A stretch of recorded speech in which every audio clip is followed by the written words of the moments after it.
A little girl is about to reveal a secret about a millionaire's missing wife, and when everyone realizes what truly happened to that woman, they will immediately begin to weep.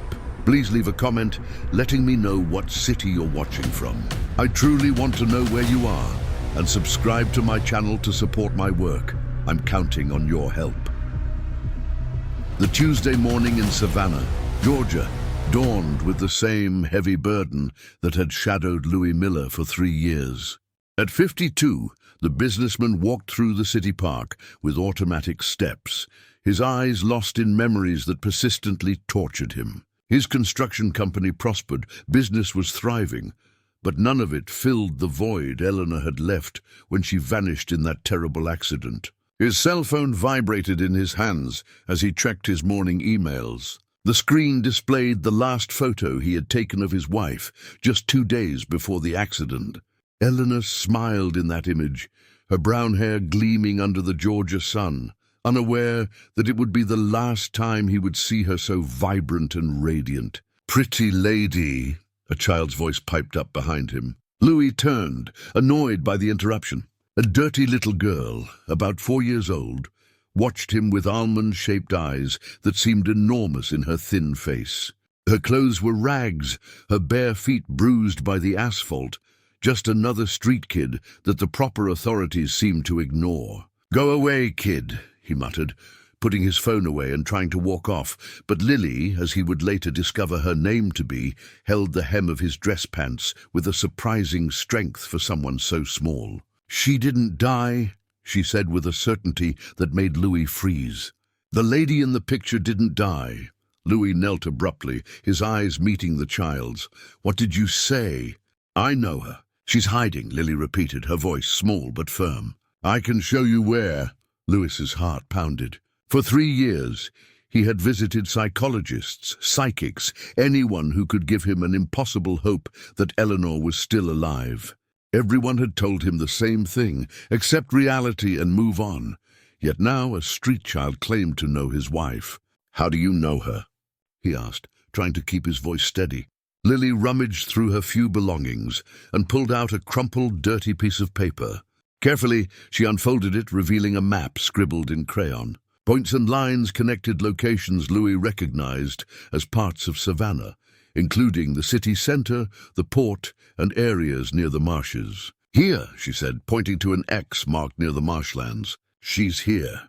Martha took care of her when she got sick." "Martha? Who is Martha?" "The grandma who raised me. She knows the lady from the picture. She said she got really sick in her head and needed to hide so she wouldn't hurt herself." The child's words hit Louis like a ton of bricks. Eleanor had begun to exhibit strange episodes in the months leading up to the accident. Forgetfulness, confusion, moments when she didn't recognize him. Doctors had suggested neurological tests, but she had resisted, saying it was just work stress. "Why should I believe you?" he asked, though something deep in his chest was already clinging to that impossible possibility. Lily studied him with a disconcerting seriousness for a child her age. "Because you cry every night. Martha said people who lost someone cry every night. And your eyes are red from crying." The observation was so precise and painful that Louis felt tears sting his eyes. Indeed, every night had been a battle against insomnia and despair. "Where is this place?" he asked, indicating the map. "Near the salty water, where the crabs make their homes. But I'll only go if you promise not to hurt Martha. She's old and gets scared of strange men." Louis watched the girl for a long moment. There was something about her that touched him deeply. Beyond the impossible hope she offered, perhaps it was the way she protected this Martha, or her courage to approach a strange adult to defend someone she loved. "All right," he said finally. "But if this is some kind of scam—" "It's not a scam," Lily interrupted. "Martha said you would show up one day. She said people who truly love each other always find a way back, even when one of them disappears." A shiver ran down the businessman's spine. How could a street child know about his relationship with Eleanor? How could she know such intimate details of his pain? "When can we go?" he asked, his voice coming out huskier than he intended. "Now," Lily replied, carefully putting the map back with her things. "But it has to be in your car." Martha lives too far for me to walk." As they walked toward the parking lot, Louis noticed how Lily limped slightly on her left leg and how her ribs were visible through her torn shirt. How many days had this child gone without a proper meal? Where did she sleep? How did such a small girl survive alone on the streets? "Lily," he said, trying out the name she had mentioned, "how long have you lived on the street?" "Forever," she answered simply.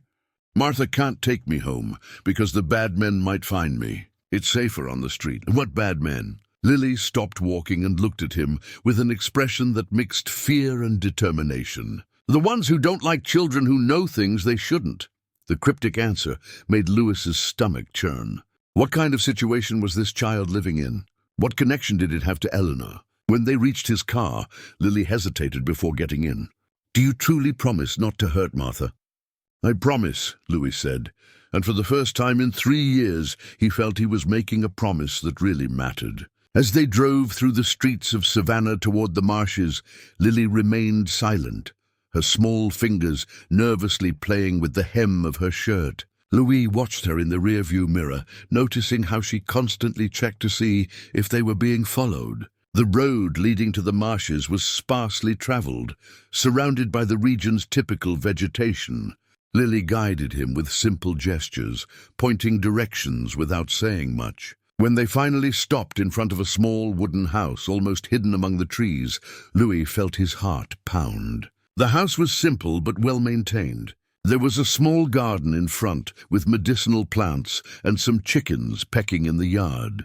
Smoke rose from a makeshift chimney, indicating someone was home. "Martha!" Lily shouted, running toward the door. "I brought the man from the picture."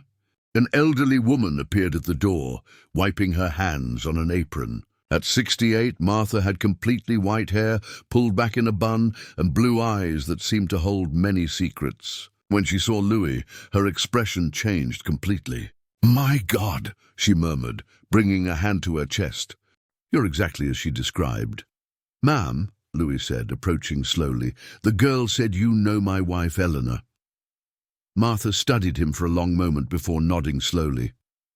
"Yes, I did know her, and I know why you're here." She paused, her eyes welling with tears. "But prepare your heart, son. The truth I have to tell you will change everything you think you know about your life."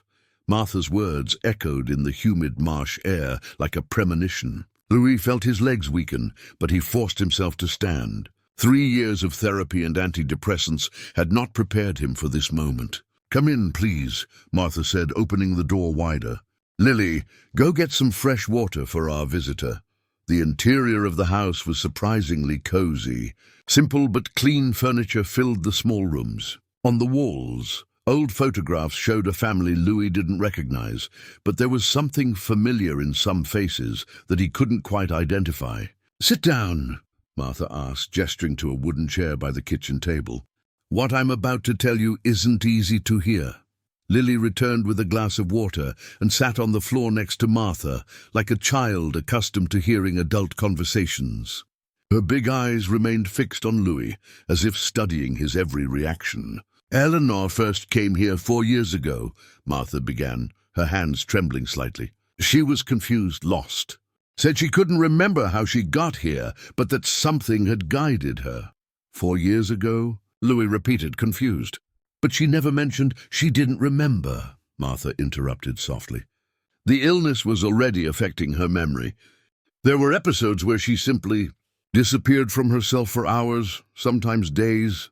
Louis's heart tightened. He remembered the strange moments, the times Eleanor came home, without remembering where she had been, the vague excuses about losing track of time. "What illness?" he asked, though part of him already knew the answer. "Early onset dementia, a rare condition that affects young people," Martha explained. "Eleanor found out 6 months before the accident. The doctors said she had little time before she completely lost the ability to recognize the people she loved." Louis closed his eyes, memories rearranging in his mind like pieces of a painful puzzle.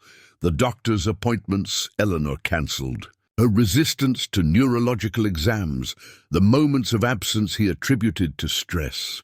"Why didn't she tell me?" he murmured. "Because she loved you too much," Martha replied. She said she preferred you to remember her as she was, not as she would become. Lily stirred restlessly on the floor, then got up and walked to an old dresser in the corner of the room. Carefully, she took out a small wooden box and brought it to Martha. "Show him," the little girl said in her small voice. Martha opened the box with trembling fingers. Inside, there were personal items that made Louis's blood run cold. Eleanor's wedding ring, a necklace he had given her for their second wedding anniversary, and a photo of the two of them together that had gone missing from their house months before the accident. "How do you have these things?" he asked, his voice coming out hoarse. "Eleanor brought me all this on one of her last lucid visits," Martha explained. "She said if anything happened to her, I should give them to someone special when the time was right." Someone special. Martha looked at Lily, who had sat back down on the floor. "She said I would know when the right person appeared. Someone who loved as deeply as she loved you." "I don't understand," Louis said, feeling confusion cloud his thoughts. "Why a child?" It was then that Martha did something that changed everything. She asked Lily to pull up the sleeve of her torn shirt, revealing not only the marks of a hard life on the street, but a small, crescent moon-shaped birthmark on her right forearm. The air left Louis's lungs as if he had been punched. Eleanor had the exact same mark, in the same spot, the same size. "This is impossible," he whispered. "Lily is Stella's daughter, Eleanor's distant cousin," Martha revealed. "Stella died in childbirth 4 years ago, and Eleanor asked me to care for the baby in secret." "Why in secret?" Martha hesitated, her eyes filling with tears. "Because Stella was running from someone, a violent man who was pursuing her. Eleanor feared he would come after the child if he knew of her existence." The revelations accumulated like waves, crashing against rocks. Louis tried to process each piece of information, but his mind seemed incapable of accepting the magnitude of what he was discovering. "Eleanor used to come here to see Lily?" he asked. "Every week, on the days she still managed to remember. She brought clothes, food, toys. She sang lullabies to her to sleep." Martha smiled through her tears. "She said caring for Lily made her feel like she still had purpose, even with the illness advancing." Lily approached Louis and, to his surprise, held his hand with her small, dirty hands. "She talked about you," the girl said. "She said you were the kindest man in the world, and that one day you would take me to a safe place." "She said that?" "She said that when she couldn't remember anything anymore, you would come for me, that you would know how to take care of me just like she would." Louis felt tears burn his eyes. For 3 years, he had blamed himself for not noticing the signs of Eleanor's illness, for not insisting on medical exams, for not being a better husband. Now he discovered that she had carefully planned every detail of a situation she knew they would face. "The accident," he began. "It wasn't an accident," Martha said softly. "Eleanor was coming back from here when she completely lost her orientation. The car was found in the river because she couldn't remember how to drive." The pain Louis had carried for 3 years transformed into something even deeper. Eleanor had spent her last lucid moments caring for an orphaned child, protecting her, loving her as a mother. "Why is Lily living on the street if you know each other?" "Because 3 months ago, the man who was pursuing Stella found out where we lived," Martha explained, her voice trembling. "Brenda brought him here." "Brenda?" "My sister-in-law. She was looking for something Eleanor might have hidden. Some kind of inheritance or document.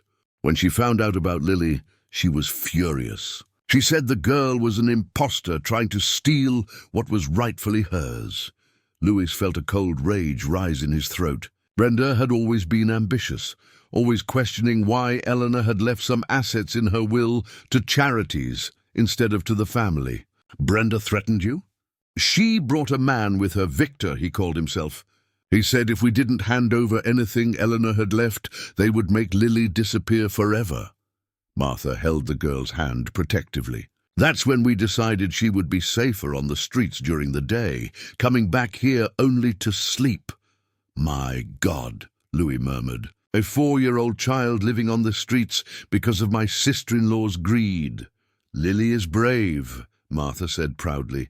She learned to hide, to find food, to survive.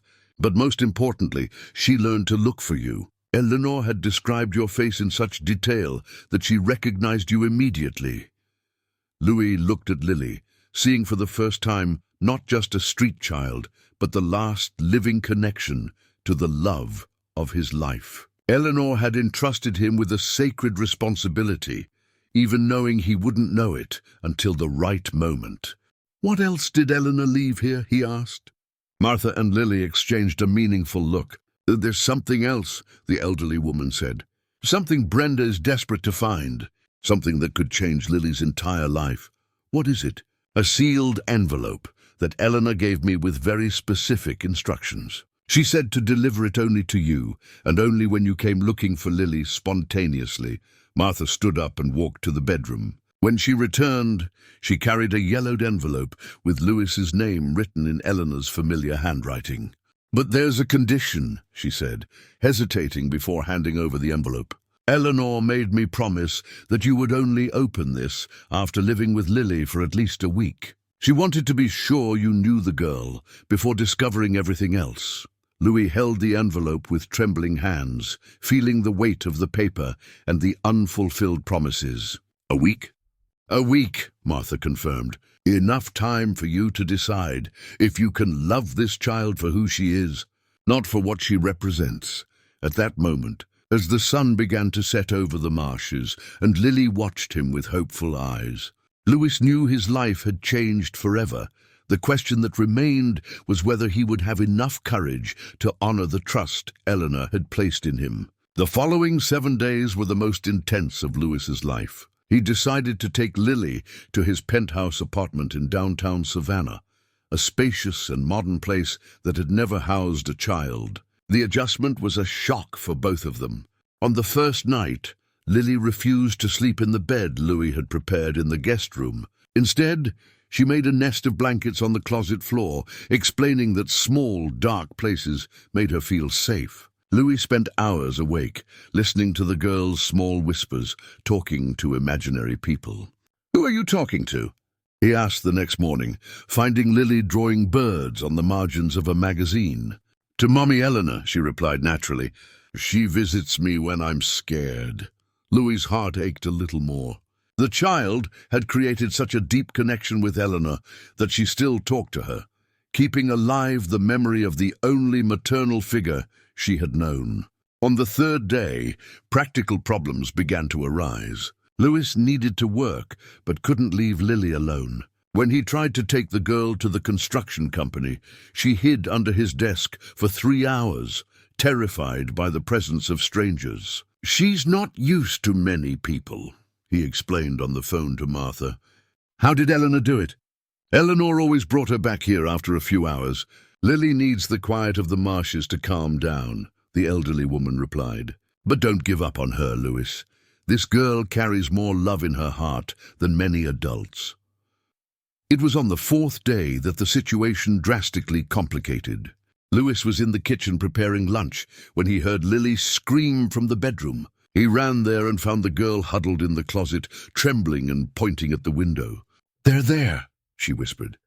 "The bad men are there." Louis looked out the window and saw a black car parked on the street with 2 men watching the building. One of them was Victor, the private investigator Brenda had hired. The other was a stranger, but there was something menacing about his posture. "How do they know we're here?" Louis murmured, closing the curtains. "Brenda has a spare key to your apartment," Lily said, surprising him with her perceptiveness. "Eleanor told me. She said her half-sister wasn't a good person." Louis remembered he had given a spare key to Brenda years ago when he traveled frequently for work. He had never thought to ask for it back after Eleanor's passing. That night, after Lily finally fell asleep, Louis called Brenda. The conversation was tense from the first moment. "Where did you find that girl?" his sister-in-law asked without preamble. "That's none of your business, Brenda. It is my business when you're being conned by a child trained to take advantage of your grief," she retorted. "This Lily isn't who you think she is. How do you know her name?" Brenda hesitated before answering. "I did some research. This child is the daughter of a woman who tried to blackmail our family. Stella was an opportunist who made up a story about being related to Eleanor to get money. You're lying. I'm trying to protect you. Louis, Eleanor left a considerable inheritance, and there are unscrupulous people willing to use any method to get their hands on that money. After hanging up the phone, Louis spent the entire night awake, watching Lily sleep on the closet floor. The girl murmured in her sleep, calling out for Eleanor, for Martha, sometimes quietly crying. How could such a small child feign such vulnerability? On the 5th day, the answer came through an unexpected discovery. Lily was playing in the living room when she stumbled, knocking over a bookshelf. Behind it, Louis found a notebook he didn't know existed, hidden in a secret compartment Eleanor had created. The notebook pages contained his wife's familiar handwriting, but the words were disturbing. Notes about episodes of memory loss, lists of people and places she feared forgetting, and most importantly, entire pages dedicated to Lily. March 15th, I visited little Lily today. She's growing so fast. Martha says she asks for me when I don't visit. I try to memorize every detail of her face because I know that soon I won't be able to remember her anymore. April 3rd. Bad episode today. I couldn't remember how to get to Martha's house. I spent 4 hours driving in circles before asking for help. Lily cried when she saw me. She said I looked different. I need to find a way to protect her before it's too late. May 20th, Brenda showed up today asking about inheritance documents. I lied to her about having left everything to charity. The truth is, I created a trust fund for Lily, but she can only access it at 18 or sooner if Louis assumes her legal guardianship. Louis stopped reading, his heart pounding. There was a trust fund. How much money had Eleanor set aside for Lily? June 10th. Last entry I'll be able to make. The illness is progressing too fast. Today I couldn't remember Louis's name for 2 hours. I left instructions with Martha and with Mr. Davies about what to do if something happens to me. I hope Louis finds this notebook and understands that everything I did was for love. Mr. Davies. Louis knew that name. He was the family attorney, the man who had handled Eleanor's will. Why had he never mentioned anything about a trust fund? On the 6th day, Louis took Lily to meet Mr. Davies. The attorney, a 60-year-old man with grey hair, was visibly shaken to see the girl. "My God," he murmured, "she's identical to Eleanor's description." "You knew about her?" Louis asked. "I did, but I had instructions to only reveal the information if you brought the child to me spontaneously." Mr. Davies opened a voluminous file. "Eleanor created a $2 million trust fund for Lily, in addition to designating you as her legal guardian in case of need." $2 million? Money from the sale of properties she inherited from her family, plus investments she secretly made in her last years of life. The attorney looked at Lily, who was playing quietly in the corner of the room. "But there are complications." "What kind of complications?" "Brenda filed a lawsuit challenging Eleanor's mental competency at the time the fund was created. She claims her sister was not in a condition to make financial decisions due to dementia." Louis felt rage burn in his chest. "Brenda wants the money for herself. More than that, she obtained a temporary court order freezing all assets left by Eleanor until the matter is resolved. That includes the house where Martha lives with Lily." "The house is Eleanor's?" "It was. She discreetly bought it 3 years ago and registered it in Martha's name as a way to protect the elderly woman and the child. But now Brenda claims the purchase was fraudulent. The implications were devastating. If Brenda succeeded in proving Eleanor was not mentally competent, Martha would lose the house and Lily would be left without any legal or financial protection. What can we do?" Mr. Davies hesitated. "I need to be honest with you, Louis. Brenda hired Victor to find evidence that Lily is an imposter. They're investigating Stella's past, trying to prove she was never related to Eleanor." That night, Back in the apartment, Louis watched Lily draw in silence. The girl seemed to sense the tension in the air, her movements more cautious, her eyes constantly checking the windows. "Lily," he said softly, "do you know why some adults don't like you?" The girl stopped drawing and looked at him with those big, wise eyes. "Because I have something they want." Martha explained that sometimes adults do bad things when they really want something. "Are you scared?" "I'm scared they'll hurt Martha," she replied, "and I'm scared you'll give up on me when you find out I'm just a street kid." Louis's heart completely broke. For 6 days, he had watched this extraordinary child fight fears no 4-year-old should know. He had seen her kindness, her courage, her ability to love even after so much suffering. "I'll never give up on you," he said, kneeling beside her. "I promise." Lily smiled for the first time since she had been with him, a small but genuine smile. "Eleanor said you would say that. She said people who truly love never give up." On the 7th day, it was time to open Eleanor's envelope. Louis and Lily were at Martha's house, the 3 of them sitting around the wooden table where everything had begun. With trembling hands, Louis broke the seal. Inside were a letter, a set of legal documents, and a small golden key. "My beloved Louis," the letter began in the familiar handwriting. "If you are reading this, it means you found Lily and decided to open your heart to her. I hope these 7 days have shown you what I discovered. This special girl has the power to heal broken hearts." Louis continued reading, tears blurring his vision. Eleanor detailed every aspect of the plan she had created, including information about Stella's true identity and the location of a safe deposit box that contained irrefutable evidence of Lily's parentage. But it was the end of the letter that changed everything. The key accompanying this letter opens a safe deposit box at the Savannah Central Bank. Inside it you will find not only documents that will protect Lily, but also the truth about why Brenda is so desperate to erase this child's existence. Be careful, my love. There is more at stake than just money. When Louis finished reading, the silence in the house was absolute. Martha held Lily's hand, both waiting for his reaction. "Let's go to the bank," he said finally. "It's time to find out what other secrets Eleanor was protecting." The Savannah Central Bank looked like a fortress when Louis parked in front of the building the next morning. Lily held his hand tightly, her small fingers cold despite the Georgia heat. Martha had insisted on accompanying them, saying Eleanor would have wanted her to be present for what was to come.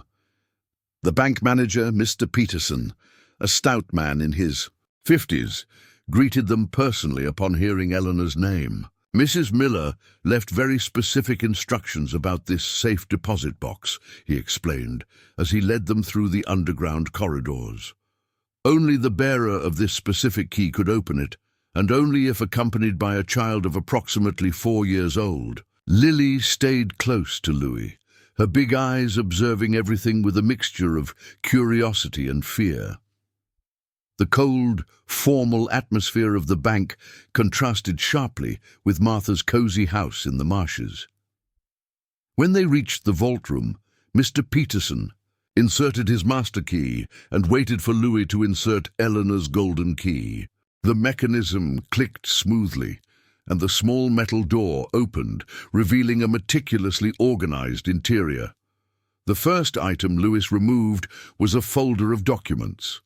Inside, he found birth certificates, adoption papers, and a detailed family tree that clearly showed the connection between Stella and Eleanor. But there was something more. Stella was not just Eleanor's distant cousin. She was her half-sister, daughter of the same father, but different mothers. "My God," Martha murmured. "Eleanor never mentioned having a sister."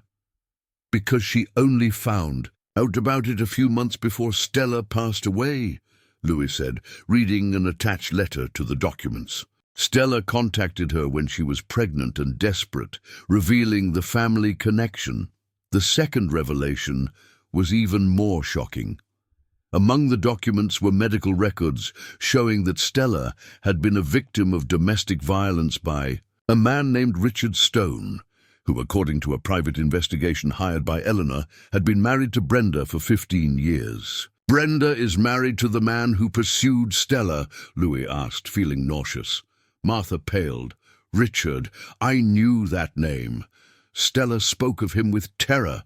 She said he had dangerous connections, that he would never leave her alone." The documents revealed more. Richard had found out about Stella's pregnancy and demanded she have an abortion. When she refused and fled, he pursued her for months. It was during this escape that Stella found Eleanor and revealed her true identity. Lily, who had remained quiet until then, came closer and touched Louis's leg. "Is the bad man still looking for me?" she asked in her small voice. "Why do you think that, sweetie?" Martha asked. "Because sometimes I hear you crying at night, and because that man who came with the bad woman said my name as if he knew who I was." Louis knelt to be at Lily's level. The girl's perceptiveness continued to surprise him. "Victor knew your name?" "He told the bad woman that I was Stella's daughter, and that they needed to take care of this problem once and for all." Louis's blood ran cold. Brenda wasn't just trying to steal Lily's inheritance. She was helping her husband eliminate the last evidence of his crimes against Stella. At the back of the safe deposit box, there was one last item, an old digital recorder with a handwritten label by Eleanor. "For Louis, the truth about why I protected Lily." With trembling hands, he pressed the play button. Eleanor's voice, already faint and sometimes confused due to her illness, echoed in the silent bank vault. "Louis, if you are hearing this, it means I managed to protect Lily for as long as I could. What I'm about to tell you will shock you, but you need to know the truth." The recording paused, and they could hear Eleanor breathing heavily. "Brenda contacted me 2 weeks before the accident. She knew about Lily and demanded I hand the child over to her. She said Richard had rights to Stella's daughter." Martha held Lily's hand protectively as the recording continued. "When I refused, Brenda threatened me. She said if I didn't cooperate, they would find a way to declare me mentally incompetent and take control of all my assets. That's when I realized my illness had become a weapon in her hands." Eleanor's voice grew weaker. "On the day of the accident, I was returning from Martha's house after recording this message.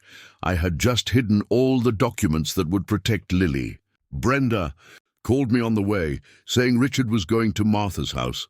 I tried to go back to warn her, but the recording ended abruptly.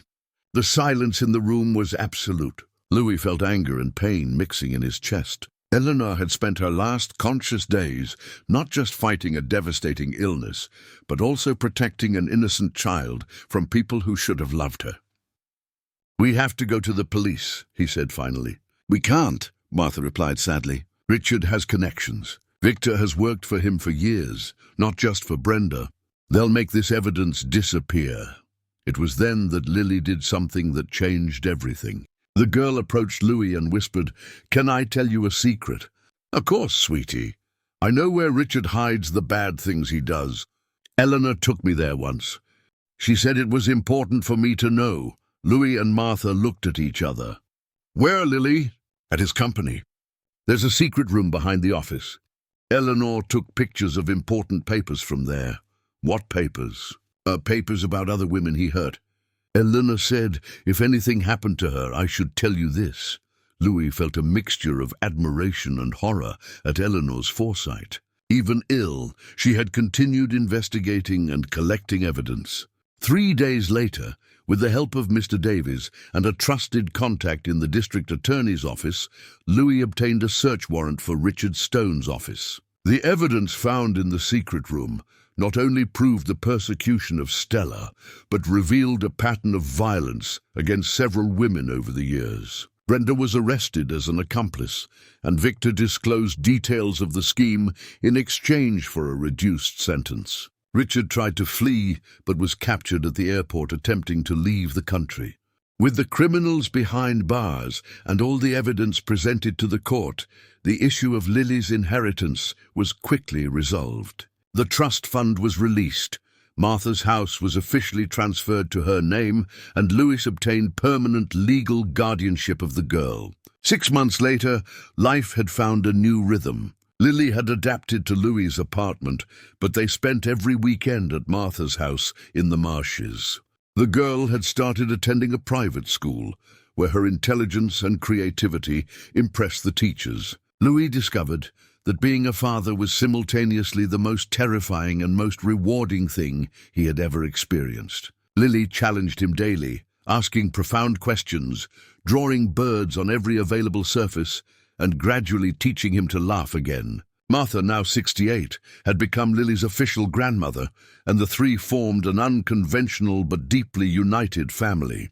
The elderly woman had revealed that she was not only Stella's mother, but had also been Eleanor's nanny in childhood, explaining why there was so much trust between them. On a Sunday afternoon, while watching Lily play in Martha's backyard, Louis found one last letter from Eleanor hidden among the safe deposit box documents, a letter that had gone unnoticed in the chaos of prior revelations.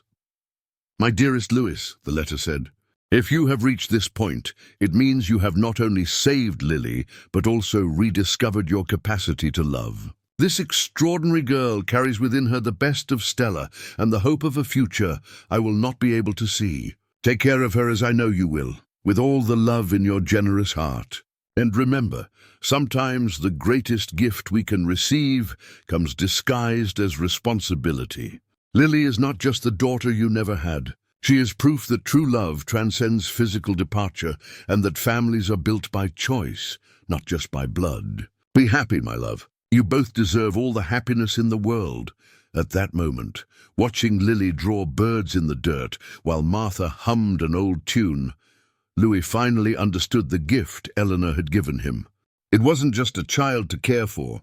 It was a second chance to build a family based on unconditional love, an opportunity to honor his wife's memory through caring for the most precious person in his life. Lily ran to him, her small arms reaching for a hug. "Daddy Louis," she said, using for the first time the word he had waited his whole life to hear. "Draw a bird with me?" Louis smiled, picked up a piece of charcoal, and knelt in the dirt beside the girl who had transformed his life. As they drew together, he knew Eleanor was right. The greatest treasure was not in material inheritance, but in the infinite capacity of the human heart to love, protect, and begin again. The story that had begun with a lost child seeking help in the city park of Savannah ended with a complete family, united not by blood, but by the conscious choice to love unconditionally. And in the birds that flew freely over the marshes, Louis saw the promise that some loves are strong enough to transcend even departure, creating new beginnings where before there was only an end. If you enjoyed this video, please subscribe to my channel. I promise to bring you videos every day that will make your life happier. Comment what you thought of my story by rating it from 0 to 10, and thank you very much.